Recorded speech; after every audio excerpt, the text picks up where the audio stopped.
Let's welcome in our first guest on the show, Abhijit Basu is now with us. Abhijit, let's start with the markets first. What is the sense that you get? What is markets now trying to price in? Thanks, Pankaj, for having me on your show.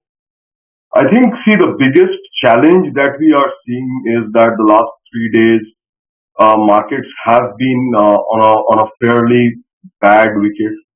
I think, especially the mid caps and small caps have really seen a lot of correction. And I mean, you mentioned the advance decline ratio. I mean, if I look at it at the market wise level, it's probably gone below the point one level. So typically, what we see is this is a place where some kind of respite comes in. So I am hopeful that in the next one or two sessions we should see some amount of consolidation, etc. And then we'll have to see how things go. I think the major scare of COVID once again is what is spooking the markets, and we'll have to take it on a day-to-day basis and figure out how the news flow is.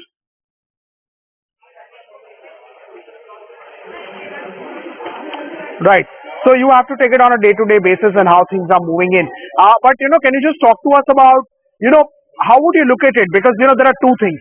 Either the fundamentals change or the price change, and price is changing in, and it's you know is some sector, some stocks started to really look attractive, or you would it's just the start of a correction, so you would wait for it to stabilize before giving that answer.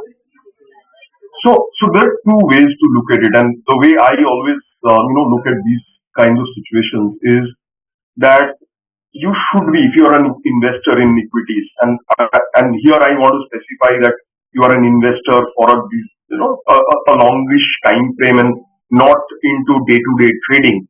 So if you are an investor, you have to be prepared for 5-10% corrections pretty much any time. And this year we've seen multiple such instances where markets have gone up and then it has corrected very sharply over a 1 year, 1 week, 2 week period. And so that is one part of it. The other thing that we have to look at is fundamentally, if I look at India, to me it looks very good from a 1 to 3 year perspective. And what we are trying to now achieve is, I mean, this stock price correction is actually giving a good opportunity to buy on dips. Now, whether you want to buy today or whether you want to buy after, maybe a little bit of more stabilization happens, I would be on the camp of buying, after a little bit of stability is there. So, keep watching the markets if you have the option. Even, you don't have to keep staring at the screen, maybe even end of day, just observe what is happening, and what is the worst that will happen. You'll miss a rebound rally on a day, right? But you will still be able to get at reasonably decent levels if you have your picks ready.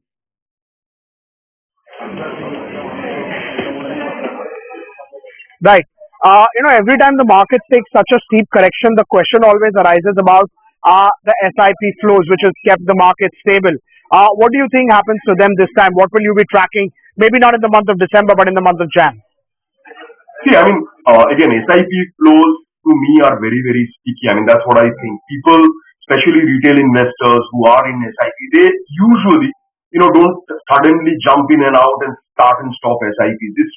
It's more a habit. It's more a way of investment or way of saving that is happening in today's world, and I don't see a major change. And if I look at the sea change of how SIPs have grown over the last say 5 years, the moment you stretch out your time horizon and see trends over a longer period, I think that is more instructive than looking at it on a day to day or a week to week or a month to month basis.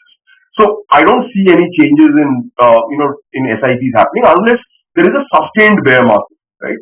Uh, and even if you see a period of say a month or 2 months where markets are not performing, uh, I don't see that there's going to be a major impact to SIP flows. In fact, to me, it will be the other way around, especially for FII, etc. flows. I think that will increase because the valuations are going to start looking more attractive.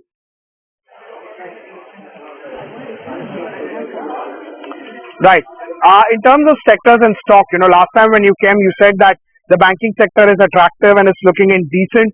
How would you look at it now after the correction? Again, I think banking looks very good from a 1 to 3 year perspective. So does real estate. The only part where in fact last week when I was on your other channel, it is Swadesh, I was mentioning that the PSU run up, PSU bank run up looks to be a bit stretched. So other than the PSU banks, I think the private bank, the NBFCs, even some of the MFIs, that space looks very interesting. Autos look very interesting. Real estate. I think the most interesting to me right now is the MNC engineering space. I think that is something that is going to perform reasonably well over the next 2 to 3 years, and that's something that we should all look out for.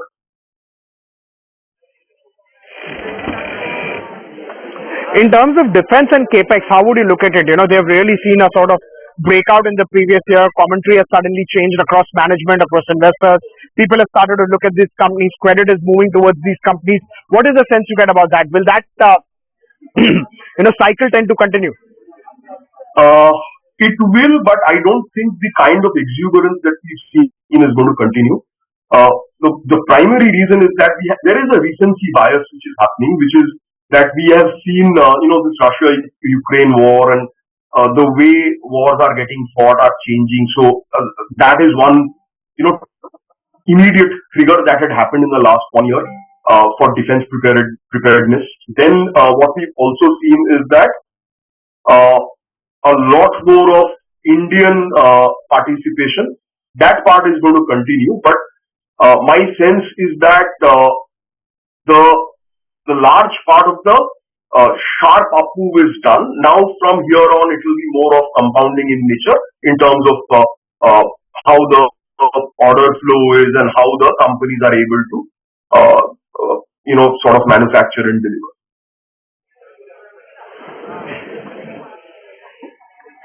So how would you play that manufacturing theme? There are various sectors, as even you just pointed out.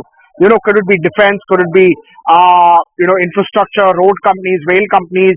We can just continue with that discussion. Cement companies. How would you want to play this particular theme? See, the way I was thinking is that if you look at how we are shaping up, in 2 years or less than 2 years, we have a central election which is coming up. So there is going to be a lot of focus. Historically, we've seen this in terms of infrastructure building. So whether it is railways or whether it is power or whether it is national highways and roads, these are the areas which get a large doses of capex. Add to that, what we are seeing is due to these PLI schemes, there is also going to be, or the private capex is also starting off. So actually, we have got a very good basket of areas that we can look at. So railways is a very very interesting area because again, it's not just wagons, right? It's all the offshoots of that. You can look at bearings, you can look at engines, you can look at brakes, etc. I mean, the entire gamut of suppliers to railways. So that's one interesting area. Power is another interesting area. In fact, power is what I call a transition sector. So a large amount of investment happening in transition sectors like power, like 5G, uh, you know, energy. So a lot of these new areas where we are transitioning from an old way of doing things to a newer way of doing things. That all of that requires capex.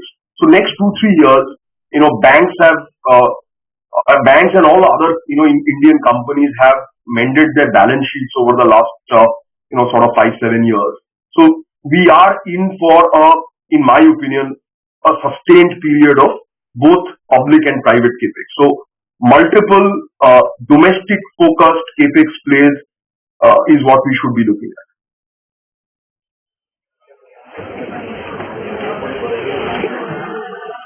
Right, sir. IT has really taken a backseat. Theme correction. Pharma has not gone anywhere. You think that is a good defensive bet going into the next year? Pharma definitely you have to pick your stocks, but to me, pharma has been looking interesting for the last few weeks. Uh, to start nibbling at for the next 1.5, 2 years. IT again looks very dicey because next two quarters, I think IT is not going to. I mean, from a business perspective, it looks challenging. Uh, Even within IT space, if we are focused on companies where there is some amount of differentiation in business models, not pure play IT services companies, then we might be able to perform slightly better. I am not very, bullish on pure play services, IT services companies.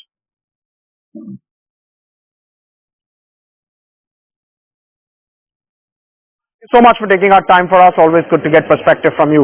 On that note, we're taking a break, coming back quickly, leaving you